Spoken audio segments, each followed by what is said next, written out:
I decided to step back a little bit. I decided to step back a little bit because I realized that one of the most important topics of conversations that we can talk about is your mindset. Because everything starts with your mindset. It doesn't matter how many systems you have, it doesn't matter how many contacts you have in your database, it doesn't matter anything that you do if you cannot change your mindset. Let me give you some examples of that. If you have a contact database and you are not calling your people, the people in your contact database, to ask for a referral, that's a mindset problem. Mm-hmm. If you drive past a for sale by owner and you park in front of the house and you drive off, you have a mindset problem. Mm-hmm. You know, if you are not calling your active clients at this moment and asking for a referral, you have a mindset problem. You see? So this is the thing that we have to start with. Now, I have written here 4 different things that I think are important. Motivation, goals, skills, and action. Motivation, goals, skills, and action. I'm going to relay a personal message here because I always try to relate to all of you. A couple of years ago, I had a problem. And the problem was that because of some personal issues, I lost motivation. I had no motivation, you see. So I had no motivation right here, none, okay? Now, I had goals, okay? I did have goals. I had some of the goals, but I had no motivation. And because I had no motivation, I was taking absolutely no action. Has anybody been there before? That you lack of motivation, yes. Take no action, right? Sure. Yes. And so what I did is I said to a certain degree, when I saw my bank account going this way, I said to myself, you know, I have to change this.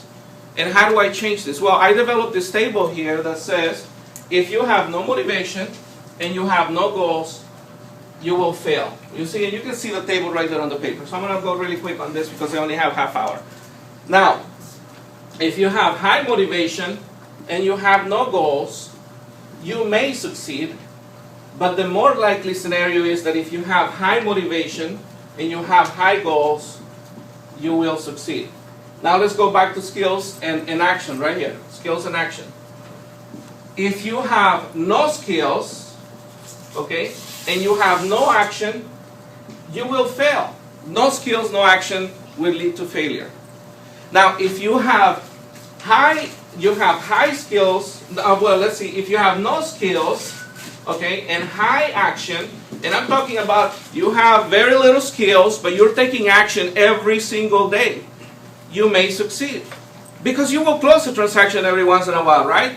But the best case scenario is to have high skills and to have high action. And that will always lead to success. So what I ask of you this morning is, you don't have to do it right now. When you go home, circle where you are in your business today in regards to motivation, goals, skills, and action. And find out exactly where you are and see how you can improve upon it. Okay? Now, how do you find motivation? How do you find motivation once you lost it? Okay, I lost motivation. How do I find it back? I had to actually sit back upon myself and ask myself the following question. When was the last time that I had motivation? What was I doing at the time, and why? Why did I have motivation at the time? Once I figured out when was the last time that I had motivation, then can I duplicate it? Ask the following question. Can you duplicate it? If the answer is yes, then do it. If the answer is no, ask the following question. What else can motivate you? What else can motivate you? And write it down. Okay? Now, in regards to goals, I don't call them goals, I call them dreams. And I dream of, let me give you some of my dreams. I dream of taking my kids to a good restaurant and not McDonald's. Do you have those dreams? I dream of taking a vacation in Florida instead of Big Bear. My wife says you should dream about buying your wife some gold for your anniversary, right? So that's some of the dreams that I have, right? So your goals are your dreams. What are you dreaming of? And it could be as little as, like I said, you know, I want to take my kids to a restaurant that they serve in handkerchiefs and not paper towels. You know what I mean? It could be as little as that. Okay, so you start with little dreams and you move on from there. Skills. Brian Tracy talks about the 10% rule in regards to skills. The 10% rule goes like this. If you better yourself 10% every month, You better yourself 10% every month. At the end of 10 months, you have bettered yourself 100%. Would you agree with me on that? All right? And if you do it again for 10 more months, it's 200%. If you do it again for 10 more months, it's 300%. But it has to start today. Number 3, action. I'm going to quote Tony Robbins on action. Tony Robbins says, make a plan. Take massive action. See what's working and what's not working. Change your approach and take action again. Would you agree with me on that? Yes. Wonderful. Now, let's go to what top producers do and what top producers are and do. Now, when I was preparing for this training, what I did is I read a lot of biographies of top producers. And what I tried to find by reading the biographies of about 10 to 12 top producers, some of them here in the company, okay, what I tried to find is the commonality. It's the things that they do the same, okay, because everybody works in a different manner. But I was trying to do is the things that they do the same. So I'm going to go down the list and I'm going to try to get to it as fast as I can in a coherent way. Number 1, top producers are masters of their market and their numbers. They're masters of their market. They know exactly how many listings in the market area. They know how many listings are active, how many pending, how many sold, how many expires. They know what the price per square footage is on their marketplace. They know about the school districts. They know everybody who's moving in, who's moving out. They know where the market has been, where the market is, and where the market is heading. And because they know that, they know where their business is coming from. Is this a buyer's market, a seller's market? If it's a seller's market, is it a for sale by owner's market? Is it an expired market? Is it a referral market? Where is the market at this moment? Where is my business coming from? They keep track of their numbers. Is 85% of my business referral? Then I have to push on that. Is 25% of my business door knocking? Then I have to push on that, etc., etc., etc. So they are masters of their numbers. Number 2, they're masters of the scripts and dialogues. You seen it here. I just saw him, Paul, talking about scripts and dialogues and how important that is. Guys, if you don't know your scripts and dialogues verbatim, and I'm talking about verbatim, you will have a really hard time in real estate. I promise you that. Or any sales profession for that matter.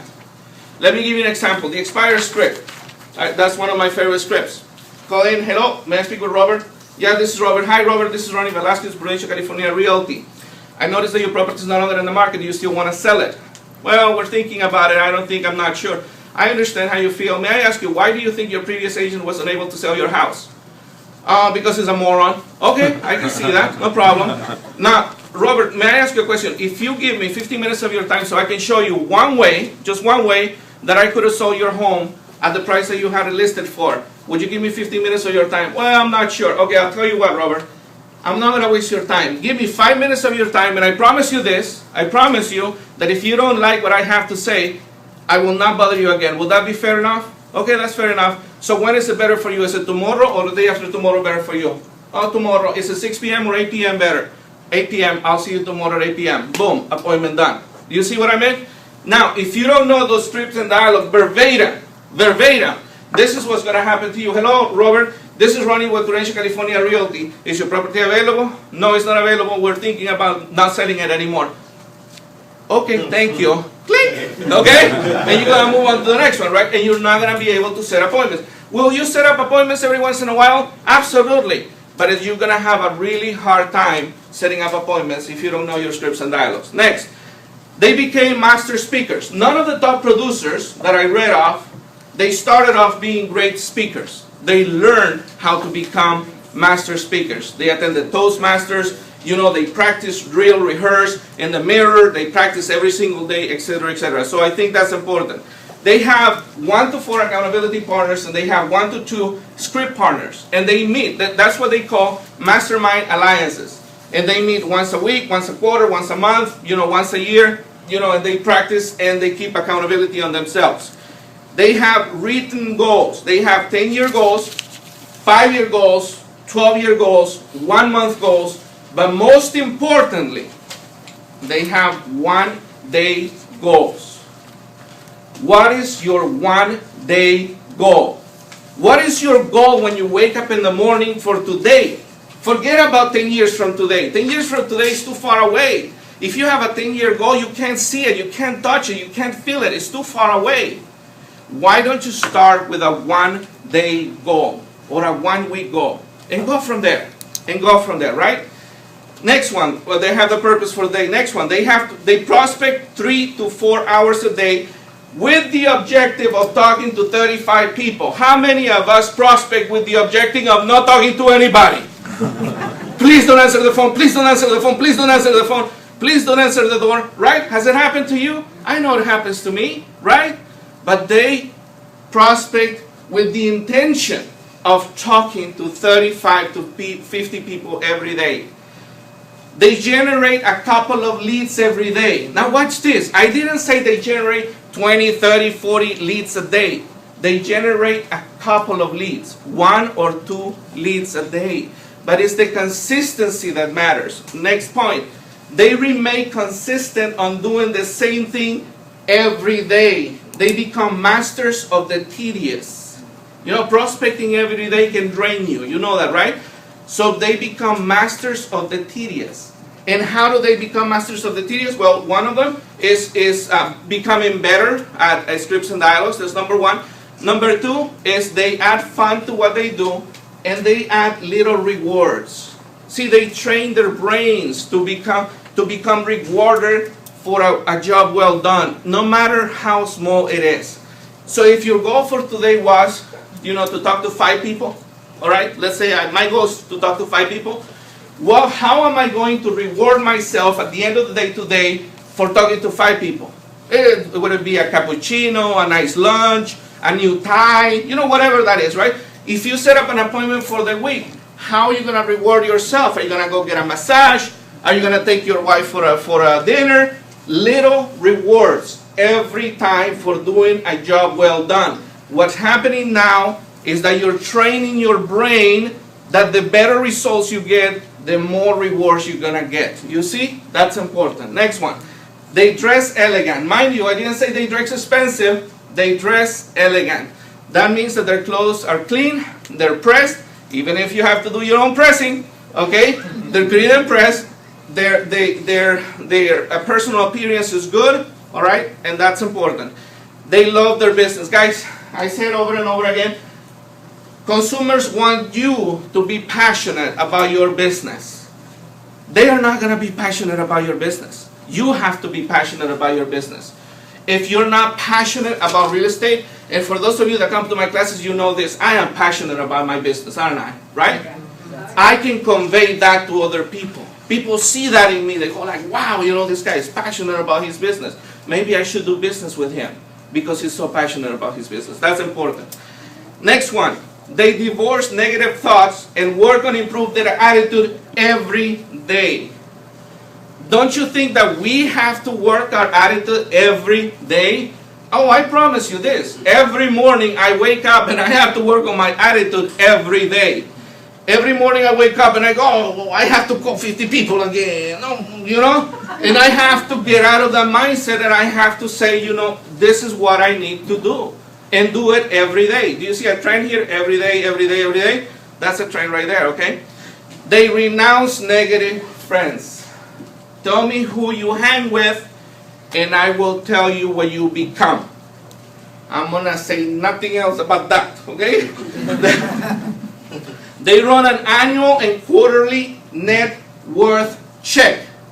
You take your assets, you take your liabilities, you subtract them, and find out where do you stand. When I did that, I opened my eyes to the possibility a couple of years ago that I was broke. You know what I mean? And that's not a good feeling. I didn't want to be in that position. That's why I'm doing the things that I recommend that we do here. Now, next one. They have a strict schedule that includes work, training, and family. A lot of people say, well, I can't be working all the time. I have to give time to my family. Oh, yeah, absolutely. Top producers, they have time for their family. They just schedule it in. Friday from 2 to 5, I'm going to take my kids to the beach. Saturday between 4 and 7, I'm going to take my wife to the restaurant. They schedule it in every single time, okay? Next one. They become focused on income-producing activities only and they delegate the rest. Income-producing activities. Most times reading your email is not an income-producing activity. Going into Facebook most times is not an income-producing activity. You know what I'm saying? Reading garbage on the newspaper, or not the stuff that we got here, but reading garbage in the newspaper, the comic section or whatever that is, that's not an income producing activity. So when you're working, when you decide this is the time I'm going to allocate to work, are you focusing on income producing activities? That's the question. And if you're not, you need to change that. And if you have something that you must do, but it's not an income producing activity, think about doing it outside of the prospecting time or hire somebody else to do it for you. They become masters of follow-up. They understand that that appointment, that sale, will not happen until you reach people at least 4 to 5 times. How many times do you reach people? The day that we call them, maybe one more time, and maybe possibly a third time. We always fail at calling the 4th and 5th time, and that's when most sales are done, on the 4th or 5th call, appointment, whatever. Okay? They call active clients at least once a week. Active, that's people that they have in escrow, or people that are already helping to buy a home at this moment. Okay? They call active clients once a week, and they ask the following question: who do you know? Who do you know that is in the market to buy or sell a home right now? If you're not asking your current clients that, if you're not asking that to your sphere of influence, who are you asking that question to? All right? They try to close more transactions with the same prospect. I have a perfect example for that. Yesterday, a guy came over to my office. He wanted to sell his house. I spent 3 hours and a half talking to him about how to do this. At the end of 3 hours and a half, not only he decided to list his house with us, his brother who was with him decided to list his house and upgrade to a better home. I got 3 transactions out of 1 appointment. You see what I mean? So they try to double the transactions they do with the same people. They look for more efficient ways to do things. I promise you this, everything that you're doing right now, there's a better, faster, and more efficient way of doing it. You just have to find out how, okay? Next one. They have checklists on everything, so they never forget, or they delegate the items that they don't have to do. Next one. They understand the accumulation effect. Accumulation effect will take over time. Will take over time. How does the accumulation effect works? This is how it works. Today you started prospecting, so today you got 1 lead. Tomorrow you got 2. The day after you got 3. The day after you got 4. In a month from today, you're going to have 60 to 80 leads on your pipeline that you're working. That's the accumulation effect. Some of those leads are going to start closing little by little. And then you're going to reach this potential of clients because you're prospecting every day and you're filling in your pipeline every day. Accumulation effect takes over time. All right? Next one. They have role models. They all have duplicated a successful person on their field. That's the important thing though. I asked the other day a real estate agent, I said, who's your role model? He said, Kobe Bryant. And I'm like, okay, are you a basketball player? I mean, I have nothing against Kobe, mind you. But if I'm going to duplicate somebody, I'm going to duplicate a successful person in my field. You have a big example of it right here. In this room, you have several examples. Okay, next one. They joined the right company. Wow, investment oriented. They all did. They all did. Okay, they joined the right company. There's 3 reasons why I'm with Prudential. Number 1, they have excellent training. Number 2, they have complete support. But number 3, and most importantly, because this man here pushes you every day, day in and day out, invest in real estate, buy properties for flip, buy properties for hold, etc., etc., etc. And he backs you up with the money. What else do you need? Okay, I mean, that's great. The next one relates to that. They invest in real estate. They buy and flip and buy and hold properties, at least 2 houses per year. See, a lot of their income doesn't even come from real estate. A lot of their income comes from the rental properties that they have. And they're in the perfect position to buy real estate because they're there on the market looking at opportunities every single day. Isn't that true? That is perfect. Next one, they have grit, plan, discipline, and purpose. And number 28, they have blind faith. Yes, some days the market will push you. Some days are going to be good days, some days are going to be bad days, and some days are going to be worse days. but they have blind faith that what they're doing consistently is going to work, and that's important. Let's go over their numbers very quick. They work on average 60 hours a week. That is 5 to 6 days a week. Their average GCI per transaction is $7,500, which represents about 2.5% on a $350,000 and 3% on a $250,000, somewhere around there. Okay. Anybody here sells property between $250,000 and $350,000? We all do, right? So that's your average commission. Average closings per year, 130 sites, listings and sales. Now, they work very little with buyers, okay, after they became top producers, obviously. They work very little with buyers. They work 85% of sellers, 15% buyers. But 50% of the buyers they work, they are buying the properties that they listed. So they double in those transactions. So an example I'm going to give you here, 100 transactions, 85 listings, and 15 sales. 7 of those were double-ended, so they actually only work with 8 buyers throughout the entire year, and those were referred buyers that they work on, okay? They have increased the value of their homes by 20% per year, the value of the homes they list. One great way to increase your income is to increase the value of the homes that you sell, even by a little bit. So if you're selling $100,000 homes, you may want to go to $150,000 homes. If you're selling $300,000 homes, you may want to go to $400,000 homes, and so on and so forth. Next one. They have doubled their business every 5 years. Now, this is an important key because, watch, let me tell you this. These top producers are making averages of $1 million in income per year. But they didn't start it there. I promise you this, they didn't start it there. As a matter of fact, the statistic says that they doubled their income every year for the last 5 years. Now, double the income. So right now, year number 5, they have 130 transactions that they closed.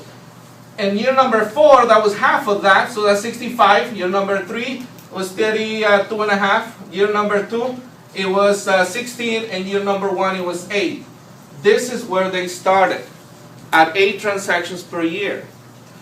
It is, let me ask you a question. Is it humanly possible to close 8 transactions in a year? Yes. Please agree with me. Yes? It is humanly possible, right? Yes. Why don't you start here or here, depending where you are in your business right now, and double your income every year for the next 5 years to reach 150 transactions.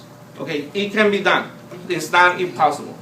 This is their schedule. They start early every day. 6 o'clock in the morning, they wake up. From 6 to 6:30, they exercise. 6:30 to 7:10, they get ready. They take a shower. They eat breakfast. 7:30, they arrive at the office. 7:30 to 7:35, 5 minutes of affirmations. I am a great listing agent. I'm a great speaker. I'm going to close the deal. I'm going to prospect. I'm going to set up appointments. You know, all the affirmations that you need to do. 5 minutes of affirmation. 7:35 to 7:55, 20 minutes of role play, scripts and dialogues before they start prospecting. 8 to 12, they prospect. Most of the top producers are media free until noon. Media free means no telephones, no phone calls, no emails, no Facebook, no Twitter, no nothing until 12 noon, until they stop prospecting. In the afternoon, they take off time for lunch. If they have appointments, they go home, take a shower, get ready for the appointments in the evening. If they don't have appointments, they come back to the office, do some work, perhaps do some prospecting, a little bit more prospecting. They're usually home by 7 p.m., and they usually take the weekends off. Other things that they do, after they take the listing, they door knock 9 doors. After they take the listing, they door knock 9 doors in the immediate vicinity. That is, 2 on this side, 2 on this side, and 5 in the front. And what is the question they ask? Hi, I just took the listing across the street from you. Who do you know who's looking to buy in this neighborhood? Oh, I don't know anybody. Okay, great. But before I go, may I ask you, when do you want to move? Ask the questions. Ask the questions. Next one. If they don't get the listing, they do the same thing. They prospect the 9 houses around the area, but this time they prospect for sellers. And they ask the question, you know, who do you know wants to move in the neighborhood, or when are you going to sell your home? All right? Then they ask the question, who do you know, constantly. It's part of the vocabulary all the time. They're quick, and this is important here, they're quick to differentiate between a good lead prospect from garbage. And they get rid of garbage as soon as possible. How many of us have worked a lead that we know it wasn't such a great lead, and we worked it and we worked it and we worked it and we worked it and ended up in nothing? Anybody here besides me? Okay, oh Lord, I'm not alone. I know that. All right? So they're very quick to differentiate what a good lead is from a bad lead, and they put in the trash whatever is not. They become stalkers of their leads. They follow up until they get an answer, whatever that answer may be. Yes, no, maybe so. Some of the to-do items, I'm almost done, just 2 more minutes. Some of the to-do items that I ask you to do, number 1, or you can do, find out what motivates you and write it down. Set goals. Start simple. Daily and weekly goals first. Start simple. I'm gonna tell you a story, which is a true story. It's a very short story. I was talking to my ex-boss, this is many years ago, and I said to my boss, hey boss, his name is Aldo. He said, I said, Aldo, I seen some stupid people, they buy Maybachs. They buy a Maybach. If you don't know what a Maybach is the kind of expensive Mercedes-Benz. They run for about $1 million a piece. Okay, so it's $1 million car, basically. And I said to him, I said, you know what, it's stupid to pay $1 million for a car. That's what I said. And he looked at me, he says, yes, Ronnie, because you cannot afford it. That's what he said. And he said, now let me put it on the perspective. He said, if you made $1 million a month, that's $12 million a year, would you buy yourself that car? And I said, well, yeah, obviously yes. And he said, well, there you have it, right? Think about it. Now, I cannot buy a Maybach yet, right? So this is what I started doing, because my goal is one day to own a Maybach. So this is what I started doing. May sound stupid to you, but it works for me. I started using valet parking. See, when you have $1 million car, you don't park the car yourself, right? So this is my prerogative. If I cannot afford to pay for valet, I will never be able to afford to pay for a Maybach. Would you agree with me?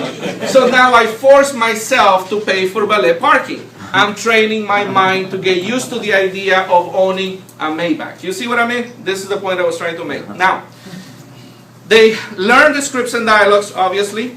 They learn the real estate contracts because it makes them better negotiators. And not only that, when you know your contracts really well, you can go through them really fast and you don't waste as much time with people. Okay?